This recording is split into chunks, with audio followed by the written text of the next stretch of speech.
People of the realm. There are many dangers in the world of ice and fire.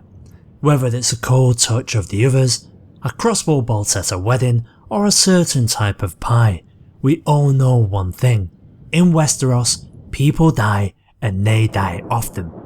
But sometimes there are mysterious deaths, ones concocted by schemers and others by wrong spouses. This series will focus on the poisons of the realm. Westerosi and Isosi, allow me to present to you the slayer of monsters and the toppler of the mountain. It's Manticore Venom. As we are all aware, its most recent victim of note was none other than Gregor Clegane, the Mountain that Rides. Now we all know that Clegane was a beast of a man, known throughout Westeros for not only his ferocity but also his dubious actions, so I doubt very much that anyone will mourn his apparent passing. But how exactly does this poison work? What's its method of delivery, and where the bloody hell does it come from? Firstly, even though Manticore Venom is fairly common, we actually only know of a few people who have used it. Most notably, Oberyn Martell coated the blade of his spear with an amended version which has somehow been thickened in order to prolong the victim's suffering. Gregor Clegane can attest to its effectiveness. And who's to say that Oberyn didn't use the same poison years before in a duel against Edgar Ironwood?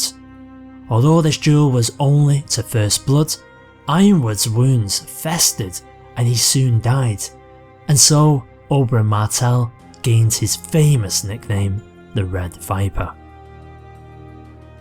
We've also seen an attempt to use an actual manticore in a failed assassination of Daenerys Targaryen.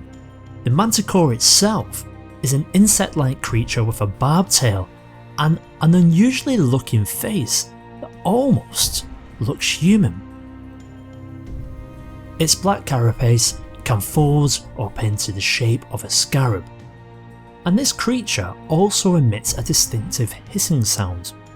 Why the sorrowful men attempted to use a live creature rather than its poison to kill Dany is unknown, but maybe previous victims didn't have a cellmate to save them. Like many other poisons, the manticore is native to the Isles of the Jade Sea, but they're also found quite commonly amongst the marketplaces of Essos. What we do know is that the poison is generally fast acting. Once injected into the bloodstream, there is little hope for the infected. As soon as it reaches the victim's heart, the victim will quickly die. Now initially, Grandmaster Pycelle dismissed the possibility of this being used on Gregor Clegane, but Qyburn later indicated that the use of sorcery could have adapted the venom to prolong Clegane's suffering. But this is actually unproven unless the Maesters of the Citadel are holding back a secret and aware of how to manipulate such a poison. Curiously, the manticore is a sigil of House Lorch, though no record as to why this was adopted had been noted in the history books of Westeros. So if you have the dubious honour of being pricked by such a creature, at least you can expect a quick death. So be careful where you choose to sit, be wary of gifts that look like scarabs, and most importantly of them all, beware the Dornishman's blade. I am the Northlander, and remember, you know nothing, and neither do I.